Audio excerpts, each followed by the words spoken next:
Hi everyone, welcome to our video today. Today's video is a 1-year flower garden update. So I'm here at my home. I'm in planting hardiness zone 6B. I live in Connecticut, and we started this project. It's our rock wall or terracing project in our front yard. We started it 2 years ago this fall, so fall 2022. And as you all know, it's great if you can do your garden in phases. It's easier on the budget, and I think you get to enjoy it a little bit more. And I am so enjoying what we've done so far. So I wanted to share it with you and do a walkthrough, show you what we've done, show you what's new, show you what I'm loving, so you'll get to see some plants here.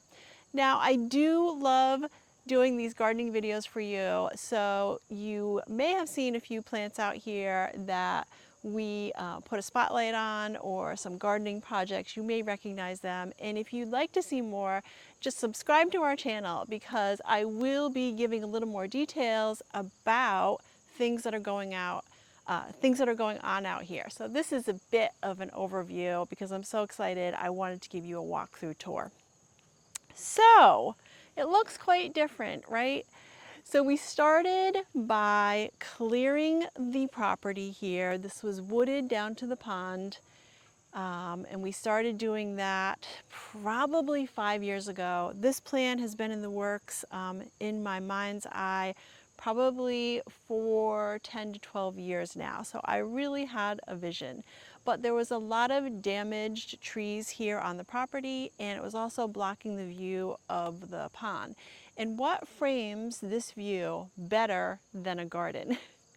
So it's about 100 by 100 square foot lot here, and I'm showing you the upper level because it's really what I've been working on the most, developing. So it's kind of cool. You get to see this garden from all 4 sides. So you can see it from our house. We live on the 2nd floor, so we're looking down from the front deck, and it's really beautiful in the morning. The sun comes up over here. When you come up the driveway, it's the first thing you see. It gives us tons of curb appeal. People, our neighbors here walking along the road, really enjoy it and have given us some lovely feedback and comments. And then we also have a neighbor on our other side here, which I was walking along the edge earlier before the video, and I realized what a nice view of a garden they have. So it's pretty cool. All right, so this is mainly a cottage garden. My goals for this garden, other than all the goals I just mentioned, was to really be able to come out here and pick some bouquets, to have something going on spring, summer, and fall. I don't have a ton of winter interest because we're not here as much in the winter at this point. But cutting flowers, I enjoy it with my daughter and my grandchildren. I love to have friends over and pick bouquets, but I also love to sit in a garden. So I have a seating area I want to talk more about. And that's how I really enjoy it. So I'm out here, I enjoy working in it, but I also enjoy having a cup of coffee, visiting with company, or having a glass of wine in the evening out here. So we do have a mix of annuals and perennials, and I can talk about a few of them. I have some dahlias mixed in here, and I plant a lot by seed. So I have my zinnias here that I love, and I have a shorter variety here. And this here is a zinnia that I planted by seed, and I like to tag my plants so that I can share them with you, but also so I can file them and plant them again. And this here is called Zinnia Zahara Double Raspberry Ripple. Love. My daughter Hannah came over and noticed it right away, which was kind of funny because it is a shorter plant here. So love that from seed. And of course for spring, I have some groupings of peonies. You may have seen those in another video. I have some dahlias over here, which I love seeing as I'm driving up the driveway. And this beautiful angelonia here, I bought a few of them. They were little nursery pots. That is an annual in my zone, but I love this purple. It really pops here. Okay, so I have a few perennials in the mix. So my daylilies, my purple dome aster is beginning to pop. And then I have my coneflower. But down here I have a couple of surprises. So bear with me. I love my gardens really full. And my friends laugh that I'm saying I still have a lot of space to fill in up here. But I do like leaving some blank spots too, because I like to experiment, planting some different seeds and annuals. Okay, new feature is this arbor. So added this year, and I'm going to share the link with you in the description because this was a mail order arbor. And the only thing that we had to do before we put it together, because it does get shipped in pieces, is we clear coated it to protect it from the weather.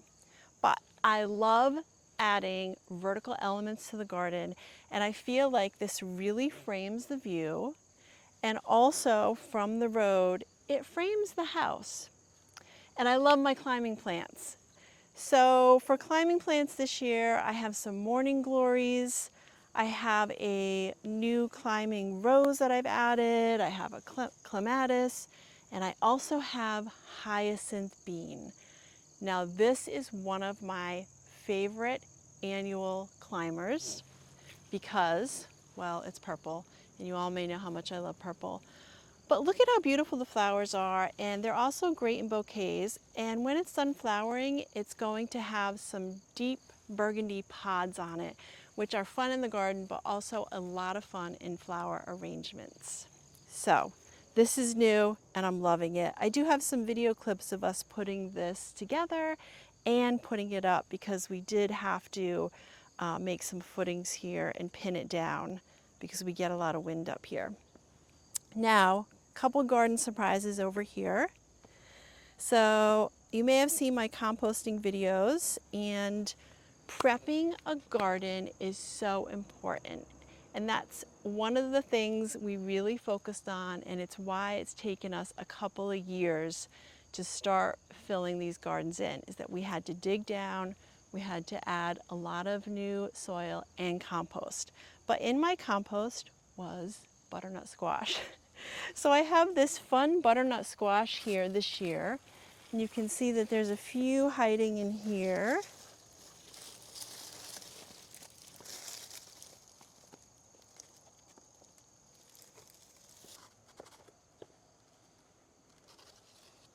So for garden style, I really do favor cottage gardens.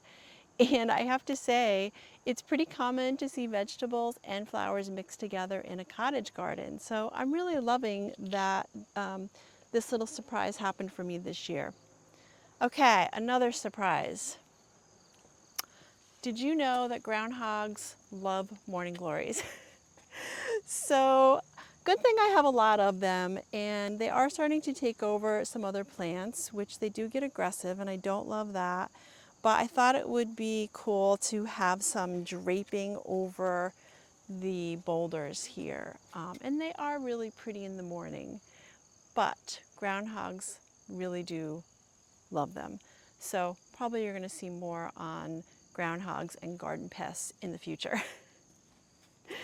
Okay, so coming back up here, I want to talk about the seating area. So I'm loving this little spot here, which seats 4, but we need to develop it. So it's something we haven't had a chance to do yet, is kind of a makeshift little patio here for the chairs so they're level, and also the walk here. Those are two things that we really want to work on this fall or next spring. And my plan is to do a stone dust walk, and I want to edge this area here with Core 10 steel. I'm probably going to be matching the walkway. I'm going to line it with some Core 10 steel because if you'll remember this spring we put up our Core 10 raised beds. So we do have those planted and you're going to get to see those a little bit more. So level this out, maybe do some ground covers, and then edge it and level it for the chairs because this is a hot spot out here.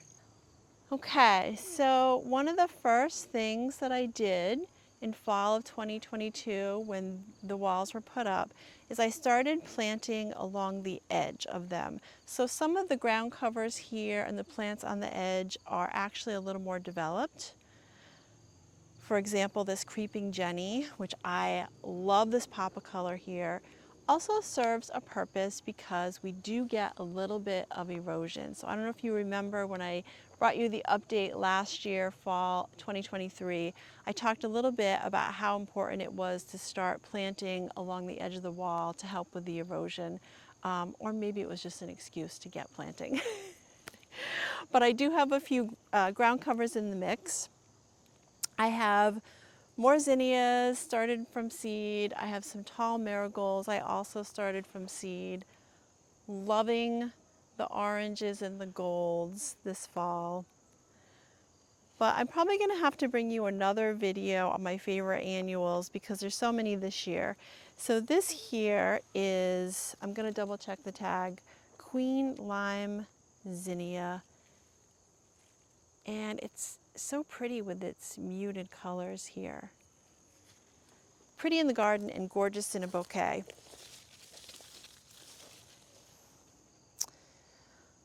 So I try to tag them and I try to put the date that I put the seeds in. Now you may have heard me say this before, but when you have a lot of garden, you can have a lot of fun with seeds and it also saves on the budget. So this here is probably 2 packs of seed, direct sow, right in the ground, easy and fairly cheap. So I love my annuals and I love direct sow. Another gorgeous zinnia behind here. I like to pop around some hummingbird feeders. Although I have to tell you, this year we have so many more pollinators. We're seeing some goldfinches out here. They're loving the coneflower, and the birds and the pollinators are just loving it. And that's a lot of fun to watch from the deck in the morning with a cup of coffee. Okay, so I have some pretty Veronica here. So we did a large group. And the method to my madness here is that we plant the containers in multiples. So I probably did 7 or 9 here, fairly close together, so they grow in a mass. And that's what's happened. I love this. When you have a big garden space, I think you really need to plant larger groups to make more of an impact. So that's a little design tip for you. Okay, so over here, the garden does follow along the boulder wall, and it just kind of fades out because our property is a bit of an odd shape. So I have a few fun plantings here. I have some Gomphrena, which the pollinators also love. That's an annual, which will reseed itself a bit. And then I have another dahlia, zinnias, cannas, which the hummingbirds love. But I want you to just have a look here. You can see our oddly shaped property. This is our boundary line, and it was a little bit of a challenge to make this look pretty and to give us a little privacy, but also just to make it not look awkward here. I'm getting another bloom on my roses. These were just planted this spring. You may have seen that video. Planted bare root. Really healthy, looking great. Sunflowers, so much fun this year. Also, the goldfinches love and the birds really love this. But in the morning when you're up on the deck and the sun comes up, it's so cool how you can see the filtered sunlight through the sunflowers, and they will turn their little sunflower faces with the sun. So these have been a lot of fun here. And it also gives a little bit of airy privacy from the neighbors here when we sit in the chairs out here. So I just want you to have a little look at this pretty area over here, and this is what the neighbors get to see. So my 3x10 raised beds, I have some dahlias. You can see the dinner plate dahlias are absolutely stunning. Some different dahlias. A little bit of an issue with some thrips this year. Otto's Thrill. This one's a winner.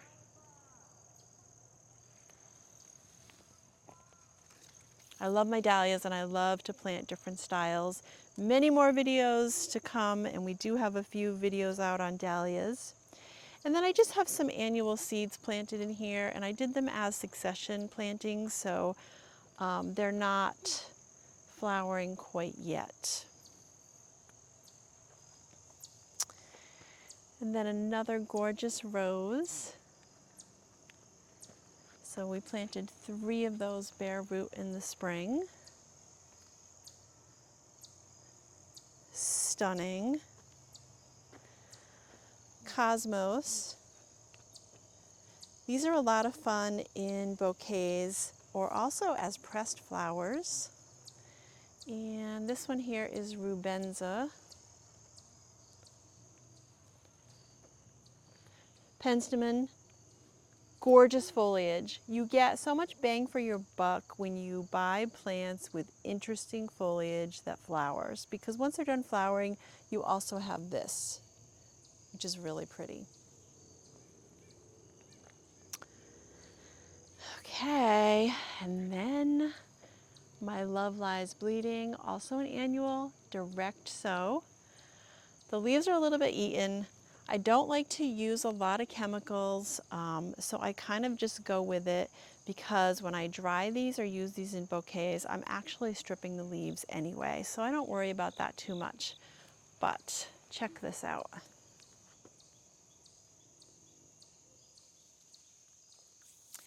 And then we have some mature shrubs that are planted along the foundation, and those were there. We just had that area planted before we even started our terracing project. So we kind of have a loose walk that we started here, so we may continue.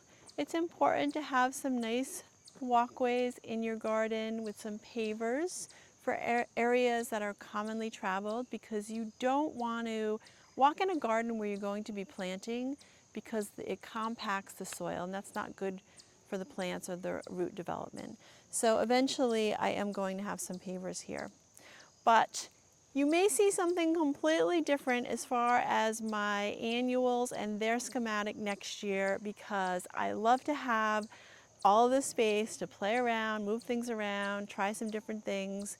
So stay tuned for upcoming changes and what we're going to do with our space and how we're going to enjoy it.